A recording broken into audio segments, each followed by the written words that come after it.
হঠাৎ করে আবার অস্থির পেঁয়াজের বাজার। চট্টগ্রামের খাতুনগঞ্জে পাইকারি বাজারে নৈরাজ্যের প্রভাব পড়েছে খুচরা বাজারে। দাম ঠেকেছে ১২০ টাকায়। কৃত্রিম সংকট দেখাতে অনেক আড়তদার পেঁয়াজ বিক্রি বন্ধ রেখেছে বলে দাবি বিক্রেতাদের। ফলে ফিরতে হচ্ছে খালি হাতে। এ অবস্থায় নেই প্রশাসনের কোনো তদারকি। সিলন ফ্যামিলি ব্লেন্ডের কড়ালিকার আর সতেজ স্বাদের পারফেক্ট ব্লেন্ডে স্বপ্নেরা মেলুক টানা। এক সপ্তাহ আগেও খাতুনগঞ্জে পাইকারি বাজারে প্রতি কেজি পেঁয়াজ বিক্রি হয়েছে ৮০ থেকে ৮৫ টাকায়। দাম বেড়ে তা ঠেকেছে ৯২ টাকায়। ভারতীয় পেঁয়াজের দাম আরও বেশি, কেজি ৯৮ টাকা। দেশের সবচেয়ে বড় ভোগ্যপণ্যের বাজার চট্টগ্রামের খাতুনগঞ্জে আড়তদারদের দাবি, দেশি পেঁয়াজের মজুদ কমে আসা, ভারতীয় পেঁয়াজ পর্যাপ্ত আমদানি না হওয়া এবং অতিরিক্ত শুল্কের কারণে দাম ঊর্ধ্বমুখী। খুচরা বাজারে বিক্রি হচ্ছে ১১০ থেকে ১২০ টাকায়।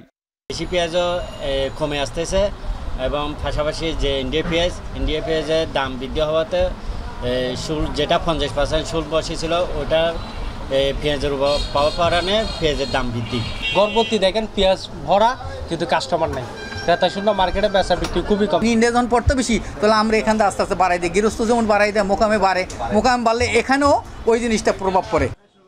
অস্থিরতার কারণে বিপাকে খুচরা ও ভাসমান পেঁয়াজ বিক্রেতারা। খাতুনগঞ্জে ঘন্টার পর ঘন্টা ঘুরেও পেঁয়াজ না কিনে খালি হাতে ফিরেছেন অনেকে। সব জায়গায় দেখছি যে কম আর বেশি, এখানে দেখলাম আরো ২ টাকা কম, আরেক জায়গায় দেখছি আরো ২ টাকা বাড়তি, এর আগে দেখছি আরো ২ টাকা বাড়তি। কি বলবো আমি?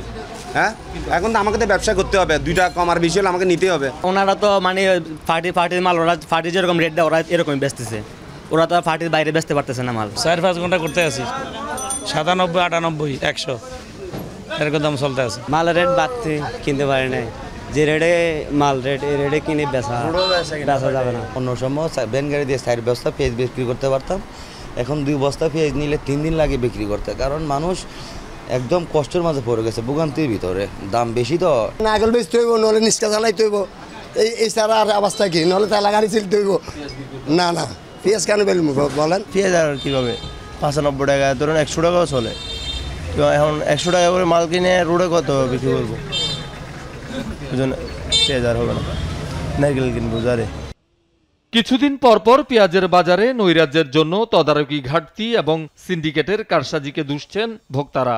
এই বাংলাদেশে কিছু বলার নাই, একমাত্র মধ্যবিত্ত পরিবার যারা আছে তারাই বুঝবে দেশের অবস্থা কি কি কারণ। মানুষ হাট বাজার গিয়ে কান্না করতেছে, নীরবে কান্না করতেছে, কিন্তু নীরব দুর্ভিক্ষ চলতেছে। সরকারিভাবে মনিটরিং হিসেবে সুষ্ঠুভাবে হচ্ছে না, ফলে এভাবে ব্যবসায়ীরা একতরফাভাবে এবার দাম বাড়াতে পারতো না। পেঁয়াজ তো এখন আমাদের জন্য হাতের নাগালে, এগুলা মানে কি আপনার, আমরা গরিব মানুষ এগুলা খাওয়ার সম্ভব না আমাদের। অভিযানের কারণে পেঁয়াজগুলো তো খাতুনগঞ্জ দেখছি আমরা পোষা বেরিয়েছে, গঠন দেখে ছাড়তেছে না, কিন্তু বাজারে দাম। শহীদুল সুমন, যমুনা নিউজ, চট্টগ্রাম।